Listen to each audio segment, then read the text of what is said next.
Kailangan talaga magtugma yung sinasabi mo, mga actions mo, gano'n. It's really a beauty queen who walks the talk. Dapat.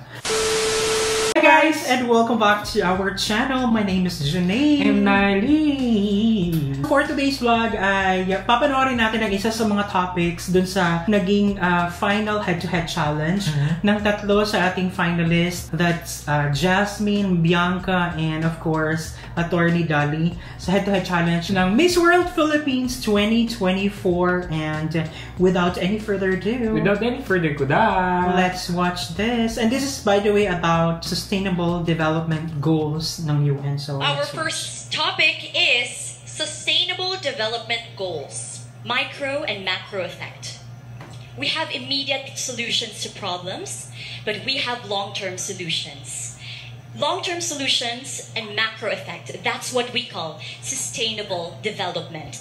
Ladies and gentlemen, in the society that we are in, and based on my advocacy, I advocate for sustainable legal aid for the marginalized sectors of the society and a sustainable mobile legal clinic. When I say sustainable, it lasts through time, and it will not only be relevant today, but it will be relevant tomorrow and for the rest of our lives. Because in our society and in this kind of time, we need sustainable projects that will solve macro problems. And with these sustainable projects, we are able to connect with people, to deal more with people, to deal more with different problems. And with that being said, we will have sustainable solutions to sustainable development. Thank you. I want to talk about... Grabe, no? Yung galit na naman siya na ayoko siyang labanan. Ayoko siyang labanan sa isang debate. Parang grabe talaga. Pag ito talaga pinahawak ng mic sa finals, ewan ko na lang. Pero yun nga, sobrang na-explain niya ng mabuti kung ano yung sustainable development. And then, mas na-expound niya yung word na macro and micro effect. Oo. Diba? Kasi narinig na natin yan before. Hindi mo narinig, no? Na ano na natin yan sa Miss Earth, pero may pahapyaw lang. Sa eto, na ano naman talaga niya na nabigyan niya ng kulay. Kaya ako feeling ko, intindi ko talaga sustainable. Yan pala talaga siya. Ganun yun. Parang pag siya nagsalita, go, maniniwala ka na lang. Tama yung sinasabi ni Attorney. SDG 17, which is Partnership for the Goals. It might be the farthest one, but I would have to say it is the solution to all of the problems. And if I were to talk about my advocacy, it would have to be that solution.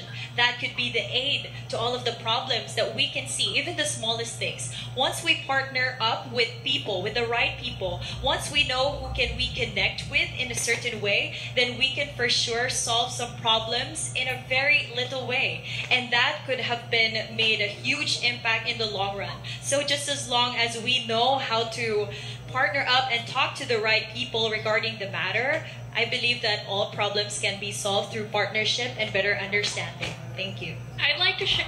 Maganda rin naman, parang isa din to sa pag bumuka na yung bibig niya, makikinig ka rin talaga, iintindihin mo, tsaka papaniwalaan mo. Sa akin kahit na medyo vague yung sagot niya.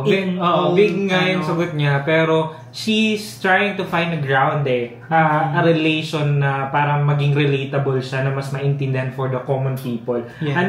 Ano ba ang sustainable development sa atin as a simple person, diba? So yun yung parang ganyan yung perspective niya, which is ang galing.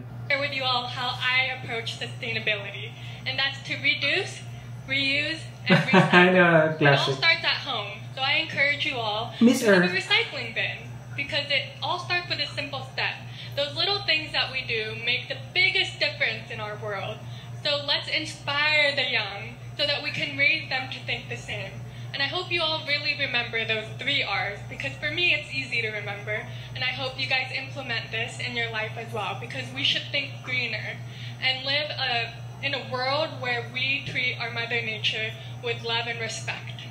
Parang ano lang, like dinaan niya sa charm, but then we already know the 3 R's, 4 R's na nga, basta marami na yan. And then pero yung delivery na kasi dinaan with charm, pa-cute, and yeah. I like na it feels like a refresher na kasi it's out there pero hindi natin parang nabibigyan ng emphasis na that's the sustainable way. Ito yun yung pinaka-simple and pinaka-common and pinaka-sikat. So, yun yung binigay niya. So, di ba, ang galing nilang mag-isip na tatlo actually. Kasi hindi niya ginawang complex na ganyan. May isang pang UN na project-wise na explanation, may isang pang personal perspective, may isang parang very common pang community. Sobrang kudos talaga sa Miss World. Ang dami na natatouch. Ang saya, like, ang sarap manood ng Miss World above all the other national pageants, di ba? Kasi kahit na hindi sila ganun kaingay, kakulay, pero it's really a beauty with a purpose na may sense. Di ba? Like, tsaka labanan talaga ng wit and intelligence and charm, di ba? Ikaw ba naman ng kailangan madam-madam ka, tapos kailangan okay yung sinasabi mo. Kailangan talaga magtugma yung sinasabi mo, mga actions mo, gano'n.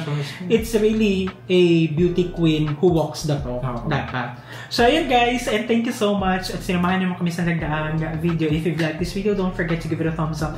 If bago kayo sa ating channel, don't forget to subscribe, hit that notification bell para updated kayo sa ating mga next uploads. And guys, thank you so much for watching our videos. We have a lot of videos done and we have a lot of videos coming, so keep watching us. See you in the next video. Bye!